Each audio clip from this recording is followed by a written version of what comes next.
Olá, uma boa noite a todos e todas. É com muito prazer que a gente está presente hoje aqui no núcleo de estudos, né? Kai Bar Schutel nos deu a honra de estarmos hoje participando, tendo a oportunidade de compartilhar um pouquinho daquilo que a gente tem aprendido. Não me julgo um palestrante, mas um estudioso, e graças a Deus, né, o Espiritismo tem iluminado muito a minha vida, e é muito gratificante a oportunidade de poder levar um pouquinho daquilo que eu tenho tentado compreender, né? Longe de querer aprofundar nas ideias do Cristo, mas dentro da superficialidade que a gente ainda está, tentar, né, esmiuçar um pouco daquilo que o Mestre vem nos trazer. Então vamos iniciar, né, com uma prece. Mestre Jesus, queridos amigos espirituais que nos acompanham, estamos aqui mais uma vez reunidos, buscando compreender da Tua palavra, Senhor, buscando beber da Tua água, buscando alcançar uma iluminação que temos consciência que ainda estamos distante de ter. Muito obrigado pela oportunidade de estarmos aqui. Fica conosco, hoje e sempre. Então, gente, o tema que a gente vem compartilhar, né, com vocês hoje é o Cristo Consolador. Escolhi esse tema por conta do momento que nós estamos passando, né? Momento de profundas turbulências, passamos por um período de eleição, né, muito conturbado, houve uma polarização entre duas partes da população, né? Uma situação muito triste, que eu acho que no mundo de regeneração, né, nós estamos num processo de transição planetária, mas que no mundo de regeneração não deveria existir. Então, a gente, né, já buscando compreender um pouco mais do que é a regeneração, que a gente possa se esforçar para viver já essa regeneração agora, né? Compreendendo aquilo que o meu semelhante pensa, compreendendo que as ideias são diferentes, que, né, os ideais são diferentes, a cultura é diferente, a criação é diferente, tudo é diferente. E que, antes de mais nada, o respeito deve reinar, né? Não que nós não devemos ter uma postura. Jesus teve uma postura muito clara em toda a sua jornada. Ele se posicionou contra o erro, se posicionou contra o pecado, mas nunca desejou a morte do pecador. São coisas completamente diferentes. E o que a gente viu nesse processo, e que a gente tem visto hoje ainda, né, guerras que estão aí acontecendo, infelizmente, até hoje, é um ódio, né, contra aqueles que pensam diferente de nós. E, inclusive, dentro das lides espíritas, lideranças que pregam o ódio, que pregam a dissensão, que pregam o assassinato, que pregam a tortura. E a gente para pensar, né? Será mesmo que nós estamos buscando viver aquilo que Jesus nos propôs? Será que nós colocamos o Evangelho do Cristo como um roteiro, como um norte, aquilo que vai nos guiar durante a nossa encarnação? Tendo consciência da questão 625, quando Kardec interroga a espiritualidade sobre quem é o modelo e o guia, né, o espírito mais puro que aqui pisou. É a resposta mais curta do Livro dos Espíritos, Jesus. Ou seja, todos os nossos passos devem ser baseados nos passos que Jesus deu. E se a gente for pegar o Evangelho, né, o Novo Testamento, o Evangelho de Jesus, e esmiuçar em todas as passagens, né, Jesus ele viveu o amor. Ele viveu o amor do início ao fim. Ele se posicionou quando precisava se posicionar, mas ele teve misericórdia quando ele precisava ser misericordioso. Quando ele chega, né, Lázaro estava morto já há 4 dias, e ele vê as irmãs tristes, chorando. Será mesmo que ele já não sabia que Lázaro ressuscitaria? Que ele poderia trazer Lázaro de volta? Mas mesmo assim, ele chora. Ele chora de compaixão por ver o sofrimento do seu semelhante. Ele chora de compaixão porque o seu amigo estava passando por um momento de dificuldade.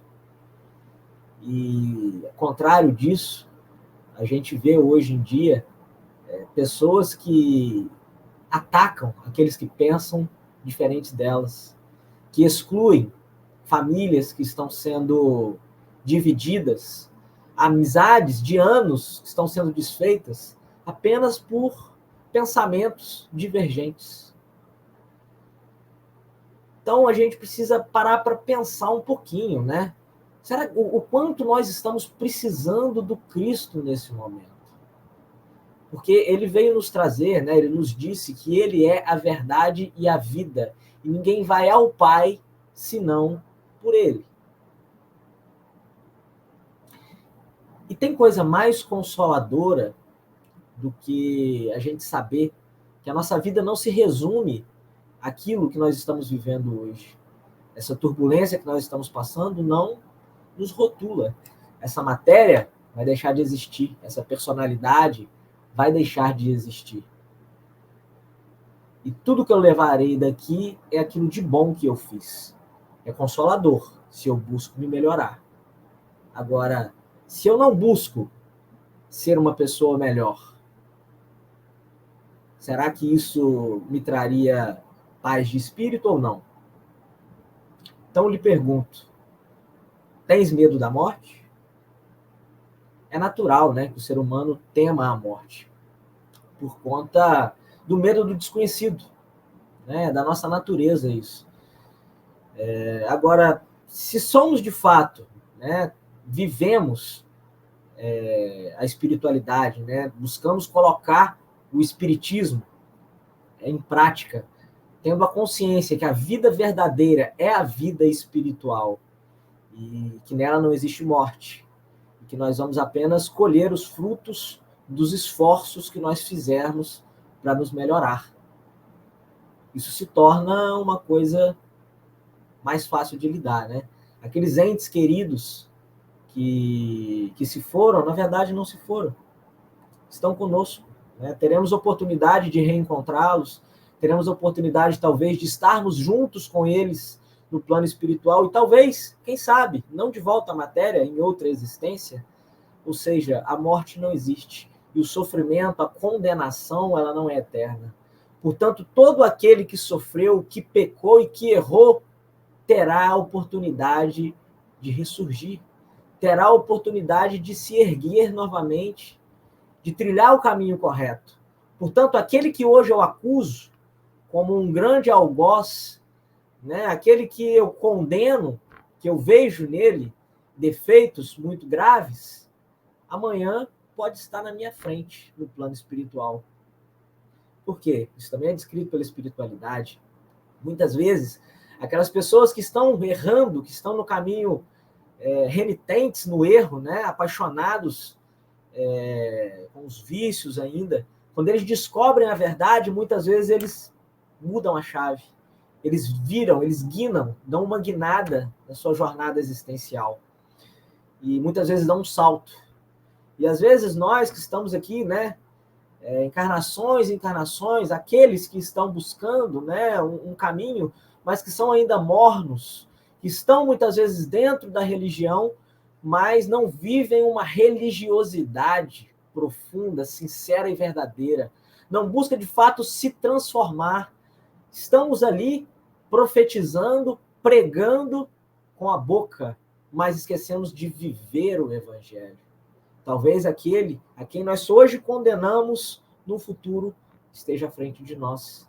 Temos alguns exemplos, né? No próprio Evangelho, a gente vê Paulo de Tarso, que de perseguidor e assassino se torna o maior difusor da palavra do Mestre. A gente vê Maria de Magdala, né? Que de cortesã se transforma numa mulher tão digna a ponto de ser a primeira a ver Jesus. E isso é descrito no livro Boa Nova, Humberto de Campos nos diz, na lição 20. em que, na verdade, Jesus apareceu para ela, foi um presente que ele queria dar a ela.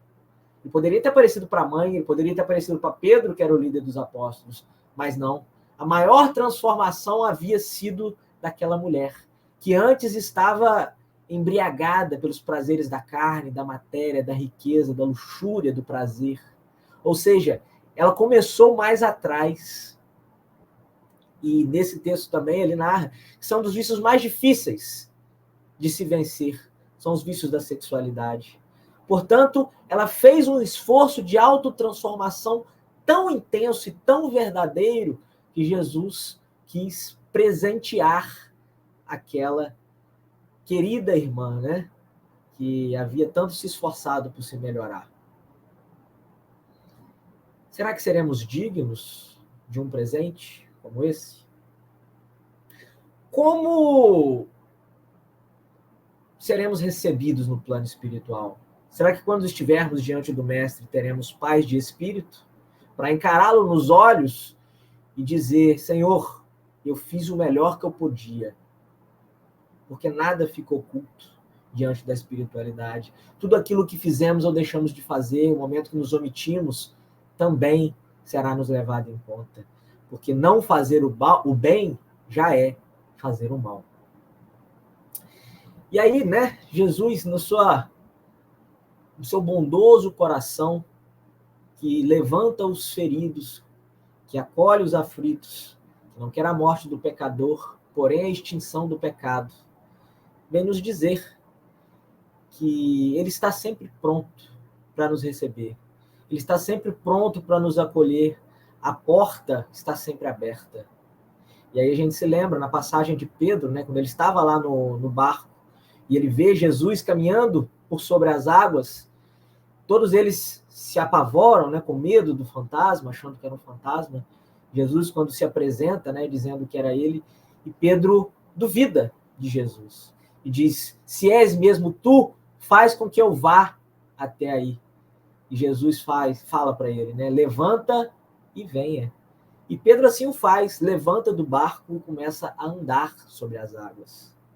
Enquanto ele estava olhando para o Mestre, focado no amor, tudo ia bem. No momento que ele olha para baixo, que o medo, que as trevas invadem o seu coração, ele começa a afundar. E no momento que ele afunda, o que acontece? Jesus, mais do que depressa, vai ao encontro dele, pega na sua mão e o tira de dentro da água. Porém, Pedro pediu por socorro. Pedro levantou a mão e clamou por Jesus. Nós estamos abertos a receber essa ajuda? Porque exige um movimento interior de acolhimento, de consciência da necessidade do auxílio. Portanto, o consolo está sempre diante de nós. Agora, nós precisamos escolher que o consolo, permitir, né, escolher o lado do Consolador, né, permitir que esse consolo chegue até nós. Então, vamos dar início, de fato, né, no estudo. Lá na primeira parte, né, do livro O Consolador, as Ciências Fundamentais, Sociologia, questão número 55. Esse livro é ditado por Emmanuel e psicografado por Francisco Cândido Xavier. Existe uma pergunta, né? A desigualdade verificada entre as classes sociais no usufruto dos bens terrenos perdurará nas épocas do porvir? E Emmanuel responde: a desigualdade social é o mais elevado testemunho da verdade da reencarnação, mediante a qual cada espírito tem sua posição definida de regeneração e resgate. Nesse caso, consideramos que a pobreza, a miséria, a guerra, a ignorância, como outras calamidades coletivas, são enfermidades do organismo social, devido à situação de prova da quase generalidade dos seus membros. Cessada a causa patogênica com a iluminação espiritual de todos em Cristo, a moléstia coletiva estará eliminada dos ambientes humanos. Ou seja, gente, todas essas dificuldades sociais que nós encontramos hoje elas estão presentes por conta das nossas falhas morais. Então, esse turbilhão político, esse turbilhão social, a desigualdade social, fome, está presente porque nós somos orgulhosos, nós somos vaidosos, nós somos egoístas. Ou seja, no porvir, a regeneração planetária se dará quando nós formos seres regenerados. Por quê? É uma regeneração coletiva, uma regeneração social. Porque quando a gente pensa, né, que a Terra está é um mundo de provas e expiações, às vezes a gente pode pensar que o planeta mas na verdade a sociedade que habita esse planeta está vibrando nessa sintonia. Então não é a Terra que vai evoluir, é a humanidade, né? É o social que precisa evoluir. E aí eu pergunto, haverá evolução social? A gente para ver, né, tantos e tantos problemas ambientais, os cientistas dizendo que nós estamos próximos de um limite, né, de agressão ao nosso planeta, do qual, quando a gente extrapolar esse limite, não haverá mais volta. A Terra não vai ter condições, a natureza não vai ter força de se regenerar. Ué, Matheus, então você está querendo dizer que o planeta vai acabar e não vai existir uma progressão social, a regeneração não vai acontecer de forma alguma. Agora, essa regeneração acontece no coração dos homens. E não está descrito, né? E pelo menos eu não encontrei. Se alguém encontrou, por favor, que entre em contato comigo e me mostre, que eu quero encontrar. Em nenhum momento da codificação em que a espiritualidade diz que todo o planeta chega a ser um mundo feliz. Né? E a gente para pensar como é a vida, né? A nossa vida. Nós não somos crianças, bebês, crianças, jovens, adultos, velhos e morremos. Se algo acontecer nessa trajetória, né, que é um limiar de evolução, a gente morre? Ou seja, nem todo bebê chega a ser velho, chega a ser adulto, chega a passar, né, pela adolescência. Portanto, se nós, né, de fato, continuarmos da forma como nós estamos, agindo e agredindo o nosso planeta, talvez nós possamos sim, né, acabar com ele. E aí? Aqueles que estiverem, de fato, com o coração regenerado, vibrando nas energias do amor, vibrando nas energias do bem, será consolado. Será resgatado pelo Cristo a orbes que já estejam vibrando na regeneração. Logo, aqueles que ainda estiverem vibrando no provas e expiações, né, ou aqueles que ainda estão agarrados no mal, que querem impedir que o planeta progrida, esses serão convidados a habitar orbes do mesmo nível que o nosso, de provas e expiações, ou talvez até orbes mais inferiores, como os mundos primitivos, né? E aí a gente tem exemplos disso no livro Exilados de Capela, né, que já era um planeta que estava num grau de evolução maior, e espíritos foram trazidos de lá para a Terra, né, com alto desenvolvimento intelectual, porém moralmente ainda débeis. Por quê? Para impulsionar a nossa tecnologia, e naturalmente, né, a moralidade deles estava no mesmo patamar que nosso, e eles iam progredindo consequentemente. Muitos voltaram, outros ainda estão aqui. Alguns talvez permaneçam na prova e expiação, né? Porque se recusam a progredir. Vamos continuar, gente? E aí a gente para pensar, né? Então a gente falou num panorama geral, né, da nossa sociedade, do momento que nós estamos vivendo de evolução, do quão consolador a doutrina do Cristo é, do quão benéfico é para nós, né, buscarmos estar junto de Jesus. E vamos parar para pensar um pouquinho, vamos aprofundar um pouquinho mais nisso aí. O Brasil, né, que é dito coração do mundo, pátria do Evangelho, está lá no livro de Francisco Cândido Xavier, ditado por Humberto de Campos. Quem não conhece, está aqui, ó. Eu acho que a animação acabou cortando, mas enfim, o livro está aqui na minha mão. E é um livro maravilhoso, eu gostei demais. E ele fala da função espiritual do nosso país, né? Qual que é o papel do Brasil dentro desse momento de tanta turbulência que nós estamos passando? Será que o Brasil tem um papel especial nisso? Então vamos lá, né?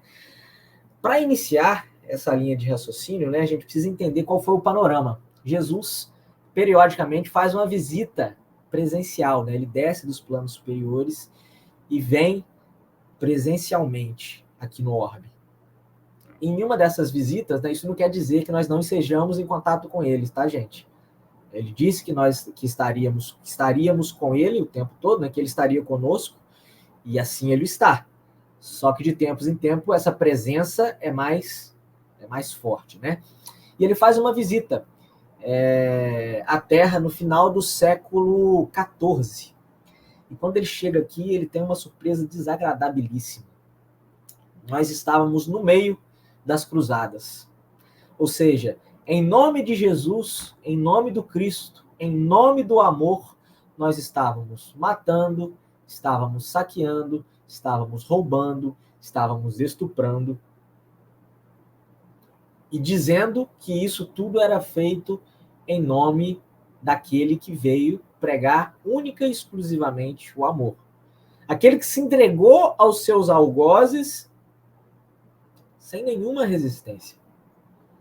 Aquele que em momento algum pagou a violência com a violência. Porém dava outra face. Quando era ofendido, quando era agredido, questionava aquele que o ofendia, buscando trazer consciência para todos os seres. E Jesus fica muito triste, né, quando ele chega aqui e vê isso. Então ele chama, né, o responsável social do planeta, que é Eliú, um espírito de uma envergadura já superior, né, que foi fundador de uma universidade na época de Jesus, era companheiro de Gamaliel, que foi o mestre de Paulo, né, que também já era um espírito de alta hierarquia naquela época. E ele chama, então, Eliú muito chateado, né, e Eliú faz uma proposta, né, Eliú vendo que Jesus estava muito abatido, faz uma proposta para Jesus. Senhor, eu sei, né, que o momento é muito triste, estamos mergulhados em trevas.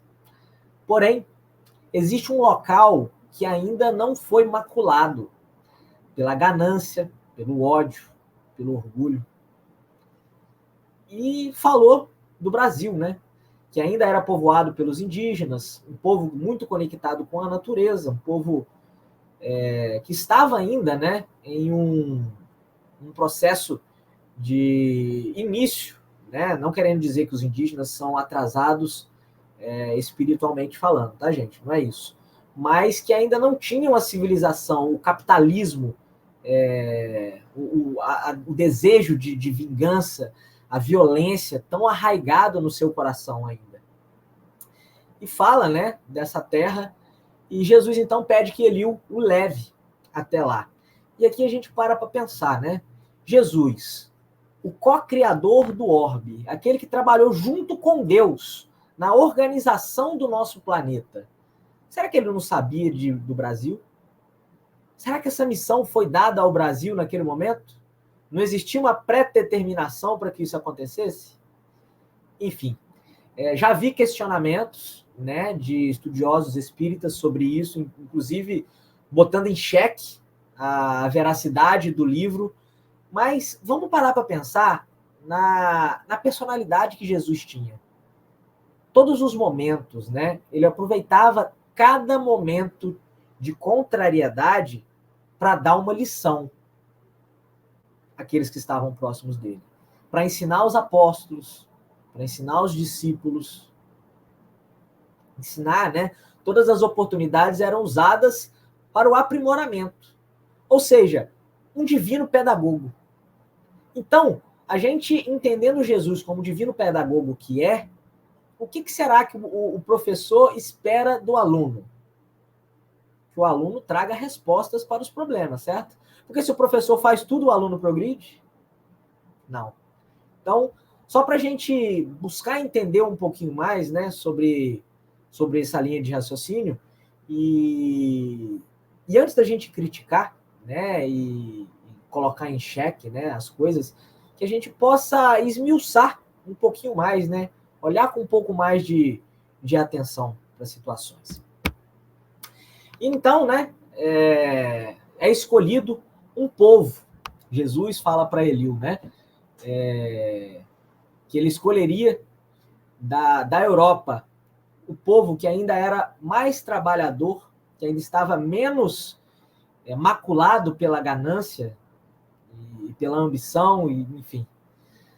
Os negros, que traziam a força, né, a força bruta, a energia, o ato, o impulso de realizar, né? E os índios, que traziam a pureza de coração. Na união desses três povos, inclusive é designado no livro como três povos tristes, mas por quê? Tristes diante da vida material, porém que tinham, né, atributos mais elevados à espiritualidade, né, mais ligados à espiritualidade. E aí a gente para pensar. Com essa designação, deu no que deu? Vocês imaginam se fossem outros, hein? E aí chegando, né? Aqui Deus designa um protetor para aquela terra, né? Que é o anjo Ismael. Ismael, que foi filho de Abraão, irmão de Isaac, né? A partir dele nasceu o povo palestino, né? E ele é o nosso guardião espiritual, é o mentor do Brasil, né? O espírito responsável espiritualmente pelo nosso país. Ismael, então, criou, né, uma bandeira escrita Deus, Cristo e Caridade. Aquela bandeira seria o lema do nosso país. E Jesus diz para ele, né, Ismael, desce, vai nos umbraus, busca aqueles que estão sofrendo, todos aqueles que ainda estão agarrados no ódio, os corruptos, né, enfim, os egoístas, os assassinos, os estupradores, e traz todo mundo para cá. Traz todo mundo para cá. Agora, Eliú, existe uma condição para essas pessoas. Todas elas precisam ter a semente da vontade de se transformar. Olha a importância disso, gente. Nós somos aqueles que falharam no passado. Somos aqueles religiosos que usaram a religião ao seu bel prazer, né? Que usamos a palavra do Cristo para se elevar. Éramos aqueles que estavam mais preocupados com a aparência do que, de fato, com o conteúdo. Falávamos de evangelho, porém, sem viver o Cristo no nosso coração. Somos esses. Somos esses sofredores que foram trazidos para cá. Por quê? O que ele nos disse, gente? Ele veio para os sãos? Não. Ele veio para os doentes, certo? Ou seja, se aqui vai ser, né, a terra, né, o coração do mundo e a pátria do evangelho, quem será que ele colocaria mais próximo do evangelho? Vamos pegar a vida de Jesus. Com quem que ele andava? Ele andava com pessoas evoluídas? Eram corruptos, prostitutas, ladrões. Olha os próprios discípulos, né? Violentos, agressivos, corruptos, melindrosos, vaidosos. Então Jesus trabalha assim. Ele não escolhe os escolhidos. Ele capacita, Jesus, ele não pega, né, os melhores, ele capacita os escolhidos. Ou seja, nós estamos em processo de transformação. Estamos em processo de evolução. Estamos num momento de intensivo, um curso intensivo do Evangelho. Nenhum país do mundo se fala tanto de Deus quanto nós. né? Não existe no mundo inteiro, é o país mais católico do mundo, é o país mais espírita do mundo, onde existe mais pontos, né? Igrejas, templos, enfim, no planeta é aqui. Só que existe também a corrupção, existe os desvios de rota, né? Então, o problema é a forma como nós vivemos esses processos. Agora, as oportunidades estão todas aqui. Tudo nos estimula, nos impulsiona a viver o amor, a viver o Cristo. E aí, né, voltando na história, não era necessário que as coisas acontecessem da forma que aconteceram. Os portugueses não precisavam escravizar os negros para poder trazer para cá os africanos. Os próprios africanos tinham líderes dentro, né, na própria comunidade deles, que escravizavam outros, capturavam e vendiam para os portugueses. Os portugueses iam lá, capturavam as pessoas. Não era para ser assim. Porque aqueles que estavam, que haviam sido burilados na força do trabalho, estavam agora sendo tomados pela preguiça. Não queriam mais trabalhar. Capturavam outros para fazer o trabalho por eles, para que eles pudessem apenas descansar. E isso gerou um karma, gerou um débito para nós como sociedade. E aí, lá no capítulo 5, eu queria pedir perdão, pedir licença a vocês, para ler um pedacinho do livro aqui, que eu acho que é bem importante, né? Porque nesse momento da escravidão,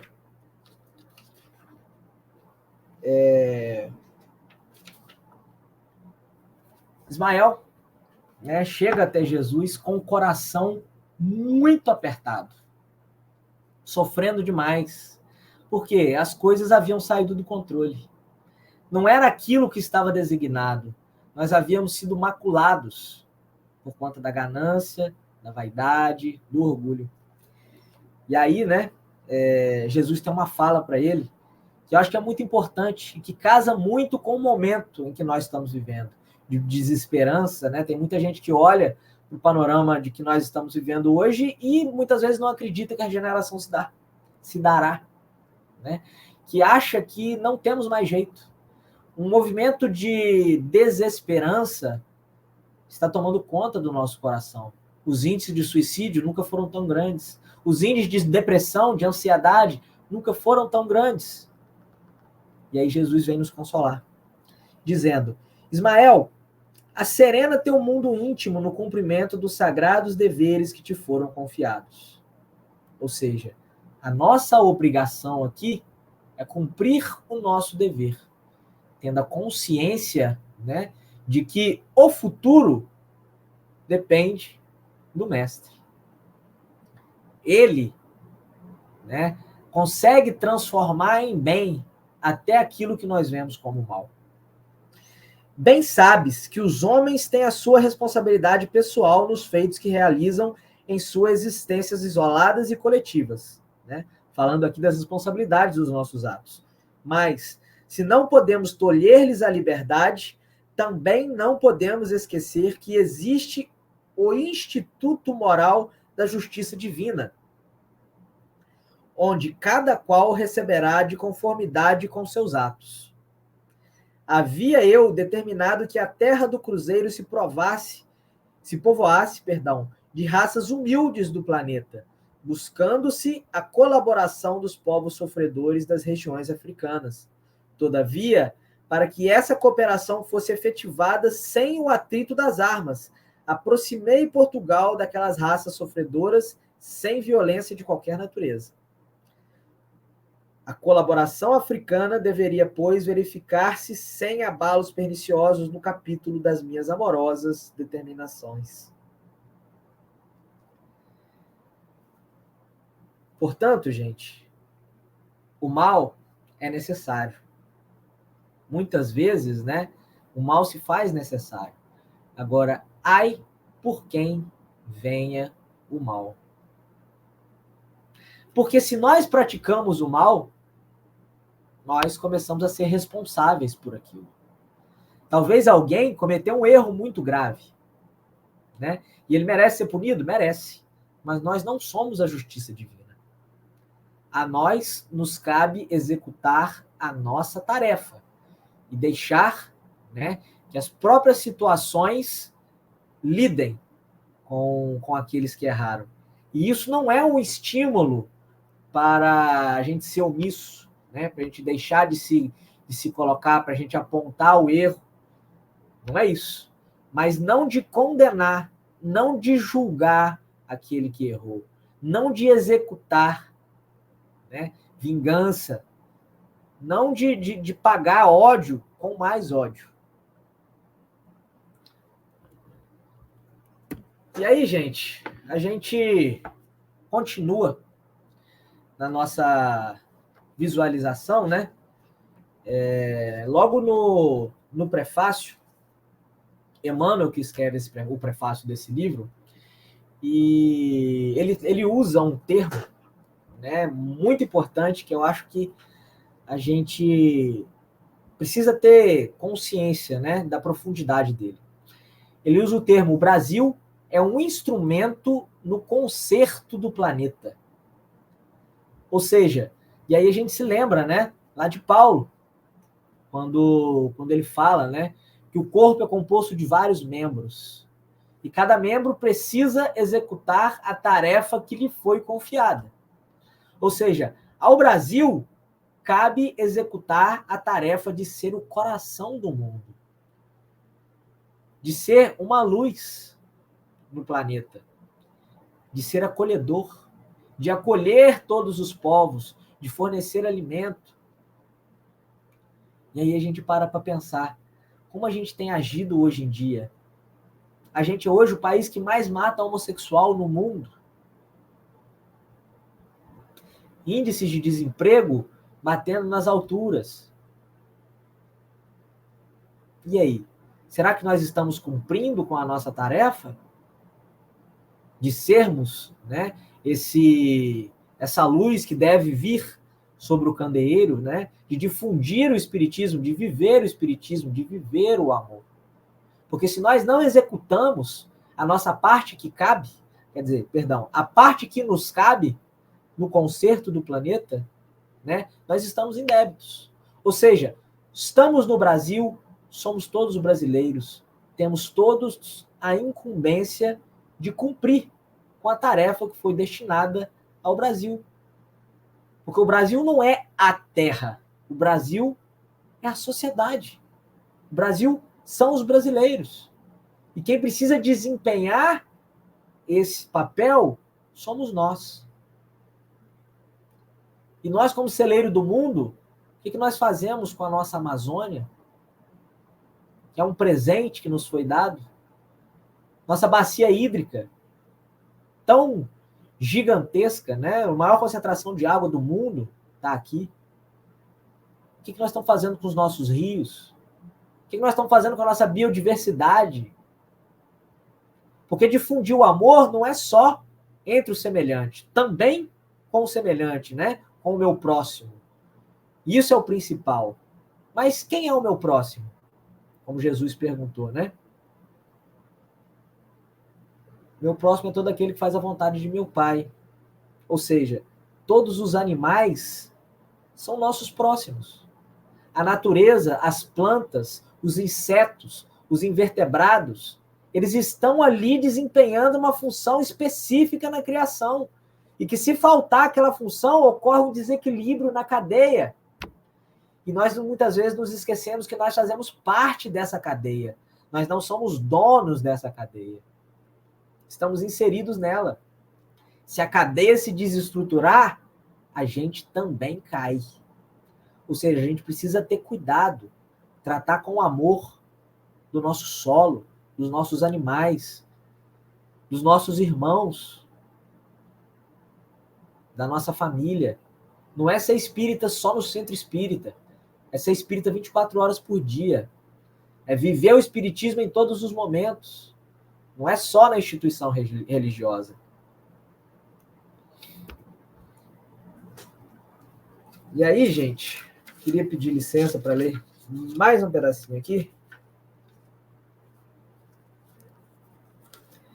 para ilustrar isso que a gente acabou de falar, né? Emmanuel nos dizendo aqui, ó. Se outros povos atestaram o progresso pelas expressões materializadas e transitórias, o Brasil terá sua expressão imortal na vida do espírito, representando a fonte de um pensamento novo, sem as ideologias de separatividade e inundando todos os campos das atividades humanas com uma nova luz. Nós estamos fazendo isso, gente? Estamos vivendo essa claridade? Porque isso está na nossa missão. É a nossa tarefa. E quando a gente chegar do lado de lá, isso também nos será cobrado. E como foi dito lá, né? O karma coletivo. Não é à toa que nós estamos brasileiros. Não é à toa que nós estamos aqui. Não estamos em outro local do mundo.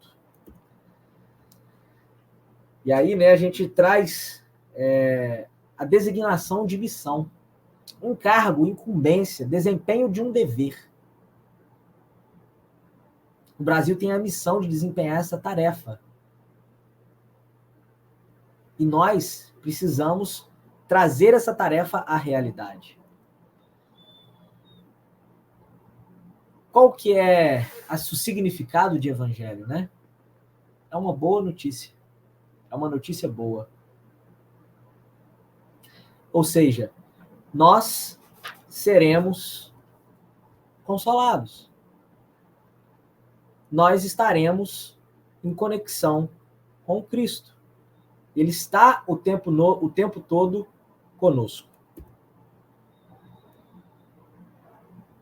E aí a gente para pensar, né? A gente já falou sobre isso, na verdade, de quem somos nós. Né? Um povo que errou. Né? O Brasil, na verdade, ele é um grande hospital. Um local onde espíritos devedores se reúnem para aprender, para conseguir colocar em prática aquilo que muitas vezes tivemos oportunidade e não conseguimos desempenhar. Ou seja, a oportunidade é agora, gente. No momento de transição planetária, de tanta turbulência que nós estamos vivendo no mundo, de tantas incertezas, já pararam para pensar o quão abençoado é o fato de nós estarmos no Brasil, mais próximos do coração do Cristo, no celeiro do mundo, na pátria do Evangelho? Porque se nós somos egoístas, materialistas, estivermos num país que em sua totalidade prega mais ainda essa ideologia, isso exacerba em nós as nossas fraquezas. Ou seja, não quer dizer que a gente não precise buscar o lado material, não tem problema algum em buscar a materialidade. Né? Agora, a gente não pode deixar a materialidade ser o nosso objetivo de vida. Precisamos eleger prioridades. E a nossa prioridade é a vida espiritual, não a material.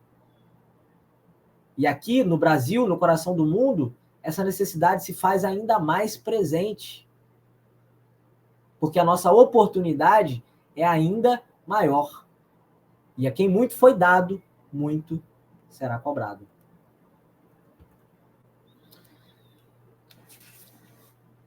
E aí, gente, a gente continuando, né?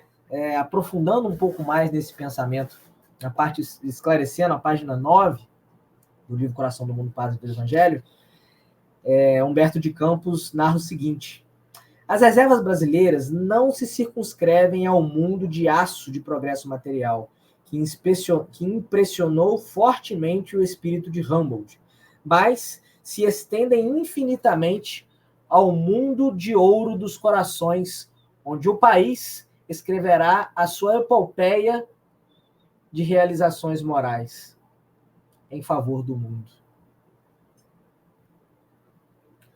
Ou seja, não é a materialidade o nosso objetivo principal. Se a gente colocar o nosso coração, se a gente colocar o nosso objetivo na materialidade, o objetivo principal, né, em ter um bom emprego, em ter uma renda alta, em ter um prestígio social, em ter uma posição na casa espírita, eu estou me desviando da rota. Eu estou me esquecendo de ser. Eu estou me esquecendo de construir um ser imortal. E aí no capítulo 2, né, do mesmo livro, na página 23, né, em que Eliú, em outro momento de profunda angústia, né, interior, ele chega até Jesus, né, com o coração apertado, e Jesus novamente fala até ele: Eliú, afasta essas preocupações e receios inúteis. A região do Cruzeiro, onde se realizará a epopeia do meu evangelho, estará, antes de tudo, ligada eternamente ao meu coração. As injunções políticas terão nela atividades secundárias, porque, acima de todas as coisas, em seu solo santificado e exuberante, estará o sinal da fraternidade universal, unindo todos os espíritos. Sobre a sua volumosa extensão pairará constantemente o signo da minha assistência compassiva, e a mão prestigiosa e potentíssima de Deus pousará sobre a terra da minha cruz, com infinita misericórdia. As potências imperialistas da terra esbarazarão sempre nas suas claridades divinas e nas suas ciclópicas realizações. Antes de estar ao dos homens, é ao meu coração que ela se encontra ligada para sempre. Olha isso, gente. Olha a importância, né, da oportunidade que nós estamos tendo. Para que nós estejamos, né, em conexão com Cristo, a gente precisa abrir o nosso coração. Porque o Cristo é um cavalheiro. Ele não invade residências que estão com a porta fechada. Ele só entra aonde ele é convidado. E aí a gente fica, né, questionando por quê? Né, a forma como o livro coloca o Brasil, né, com essa missão, com todo esse arcabouço espiritual, enfim, tudo isso que a gente colocou aqui, né, a forma como foi criada, a presença de Jesus mais próximo de nós, e a gente olha para a nossa sociedade, a gente tem dificuldade de enxergar isso. Né? Eu concordo que se a gente perder as esperanças e em qualquer momento a gente duvidar, né, que o Cristo está agindo, né, a gente perde a esperança mesmo. E aí na questão 932, a espiritualidade nos explica, né? Kardec pergunta: por que no mundo tão a miúde a influência dos maus sobrepuja a dos bons? Por fraqueza destes. Os maus são intrigantes e audaciosos. Os bons são tímidos. Quando estes o quiserem, preponderarão. Nós estamos nos omitindo. Nós estamos deixando que o mal tome conta do mundo porque nós estamos parados. Nós não estamos colocando em prática aquilo que nós estamos aprendendo. Nós não estamos nos posicionando diante das situações que nós precisamos nos posicionar. Por isso, a gente ainda está com tanto conflito, tão atrasado no processo de regeneração. Está tudo em nossas mãos. E é uma escolha diária em como nós podemos e devemos agir diante das situações que se colocam para conosco. E aí, eu queria trazer, né, um exemplo de Paulo de Tarso. Né? Paulo que, em uma única encarnação, passou de maior perseguidor ao maior difusor das verdades do Cristo. Ele que, quando estava indo para Damasco, viu um clarão à sua frente, caiu de joelhos, caiu do cavalo, caiu dos joelhos, ficou cego. E foi quando que ele ouviu uma voz dizendo: Saulo, por que me persegues? Naquele momento ele entendeu. Ele entendeu que ele estava equivocado. Que aquele a quem ele estava caçando, aquele a quem ele havia assassinado inúmeras e inúmeras vezes, porque todas as vezes que Paulo assassinou um cristão, era o Cristo que ele queria matar. Ou seja, indiretamente, ele matou Jesus inúmeras vezes. Só que quando ele percebeu que o que ele estava fazendo era um equívoco, que ele estava errado, ele se coloca de joelhos e pergunta ao Cristo: Senhor, o que queres que eu faça? Ele não se lamuria, ele não se justifica, ele não pede perdão. Ele não diz que ele não sabia, ele não fala que ele sofreu muito, ele não fala que os pais dele eram disfuncionais, ele não coloca a culpa na política, ele não coloca a culpa na inflação, ele não coloca a culpa no desemprego, ele não coloca a culpa no cônjuge. Ele simplesmente se coloca de joelhos e pergunta: o que queres que eu faça? E aí no livro Ao Clarão da Verdade, no livro Palavras de Vida Eterna, no capítulo Ao Clarão da Verdade, ele traz uma lição para a gente profunda. Curiosas estatísticas mencionam aproximadamente as cotas de tempo que a criatura humana despende com a vigília e com o sono, com o trabalho e com o entretenimento. Muito importante para cada um de nós, porém, um balanço pessoal, de quando em quando acerca das horas gastas com lamentações prejudiciais. Óbvio que quase todos nós atravessamos obscuros labirintos antes de atingirmos adequado roteiro espiritual. Em múltiplas circunstâncias, erros e enganos povoaram-nos a mente, com remorsos e arrependimentos tardios. Isso, todavia, não justifica choro estanque.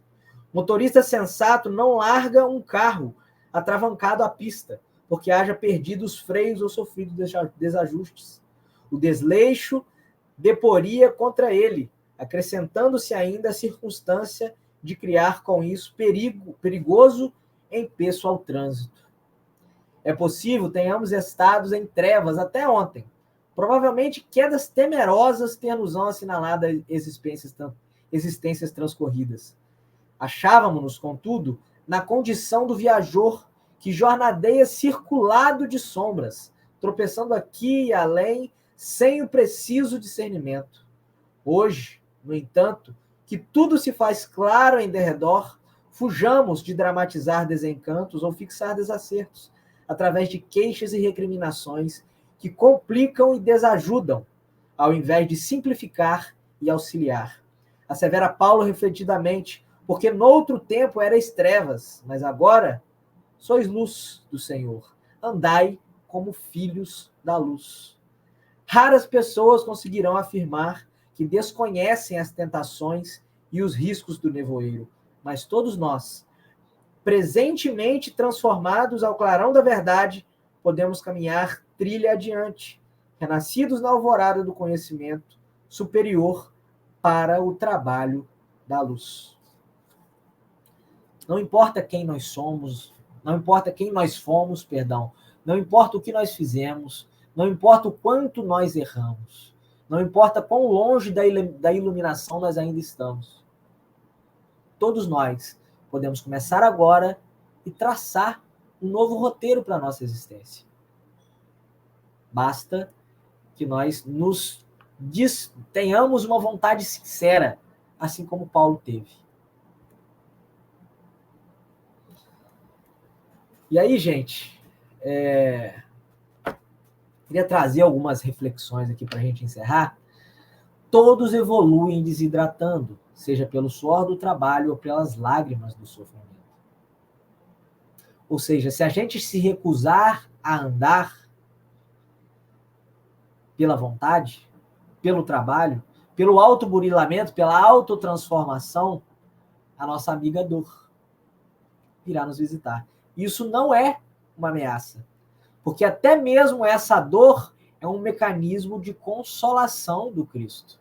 Por quê? Ele quer que nós sejamos felizes. Ele sabe que enquanto nós estivermos agarrados no erro, não existe felicidade verdadeira. É tudo uma ilusão. E aí, quando essa dor chega, né, a gente muitas vezes reclama. A gente fala que a gente não tem força. A gente diz que tudo ao nosso redor está contra nós. Que todos estão contra nós. Que ninguém nos enxerga, que ninguém é capaz de nos ajudar, que a política é isso, que o ser humano é aquilo, que o cônjuge é isso, que a mãe é aquilo, que o pai é aquilo, que os filhos isso. Enfim. Tudo isso está no nosso caminho para nos ensinar.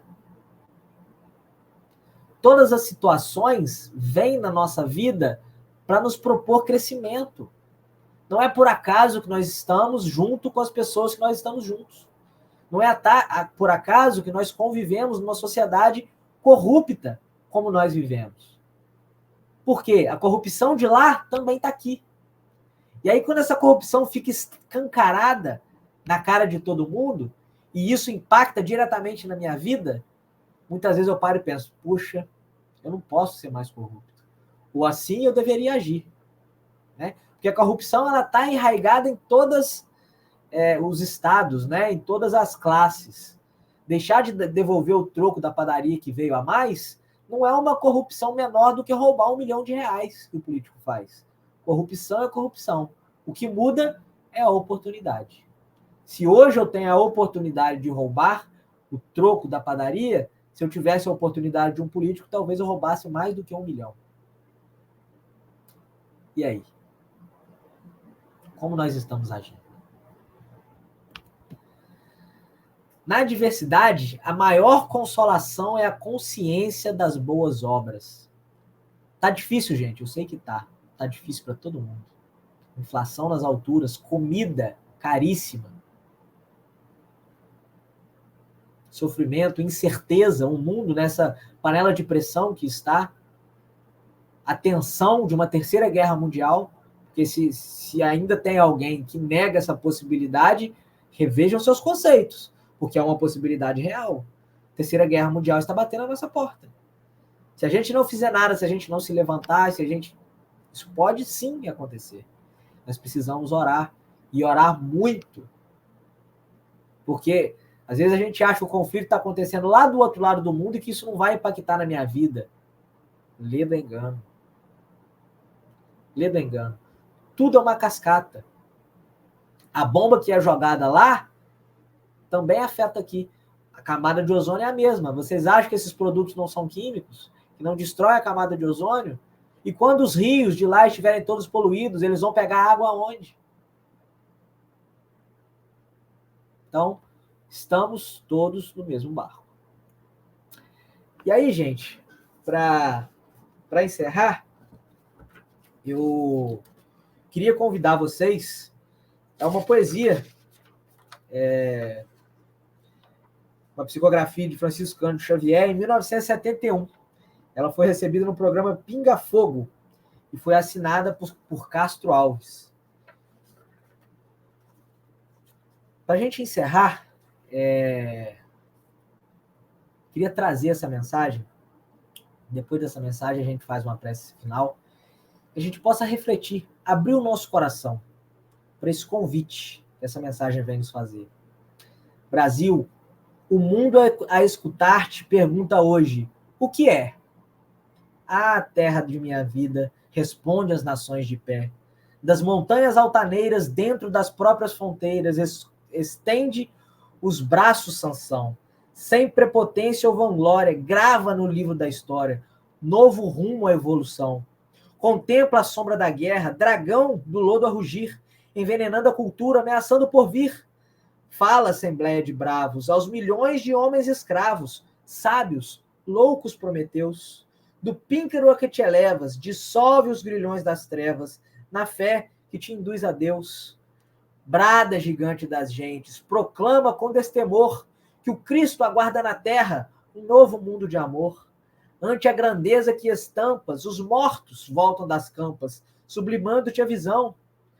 ao progresso, Fernão Dias. O dever mostra Caxias, Deodoro, a renovação. Das sombras de Tiradentes, que se alteiam sempre mais, fizestes apóstolos, gentios, estadistas, generais. De todos os seus recantos despontam palmas de santos, augustos pendões de heróis, astros de brilhos tamanhos, Andrada, Feijó, Paranhos, em teus céus brilham por sóis. Desde o dia que nasceste, ao fórceps de Cabral, o tempo se iluminou na Bahia maternal. Hoje, que o mundo te espera para as leis da nova era, por Brasília envolta em luz, que em ti a vida se integre, de Manaus a Porto Alegre, no Espírito de Jesus. Ao resguardar o direito, mantendo a justiça e o bem, luta e rasga o pó pro peito, mas não desprezes ninguém. Levanta o grande futuro, ergue, tranquilo e seguro, a paz nobre e varonil. A humanidade que chora, clamando, Senhor, e agora? E o Cristo aponta, Brasil. Sejamos nós os argumentos, os instrumentos de execução dessa tarefa bendita. Muito obrigado mais uma vez pela atenção de vocês, pelo convite, pela oportunidade, pelo carinho, né? E se Deus quiser, numa outra oportunidade, nós vamos ter, eu terei a honra, né, de estar novamente contigo. Que assim seja.